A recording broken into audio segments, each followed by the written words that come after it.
ಚಿಕ್ಕೋಡಿಯಲ್ಲಿ ಅಪ್ರಾಪ್ತ ಬಾಲಕಿ ಮೇಲೆ ವೈದ್ಯನಿಂದ ಲೈಂಗಿಕ ಕಿರುಕುಳ ನಡೆದ ಬಗ್ಗೆ ವರದಿಯಾಗಿದೆ. ವೈದ್ಯನಿಗೆ ಬಾಲಕಿಯ ಸಂಬಂಧಿಗಳು ಚಡಿಯೇಟನ್ನು ನೀಡಿದ್ದಾರೆ.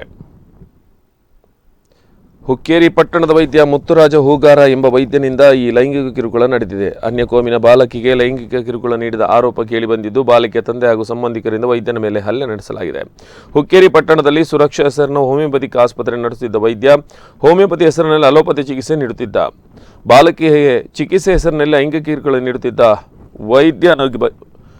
ವೈದ್ಯನ ಬಗ್ಗೆ ಆ ಬಾಲಕಿಯ ಮನೆಯವರು ಅದನ್ನು ಪ್ರಶ್ನಿಸಿ ಆತನಿಗೆ ಹಲ್ಲೆಯನ್ನು ನಡೆಸಿದ್ದಾರೆ.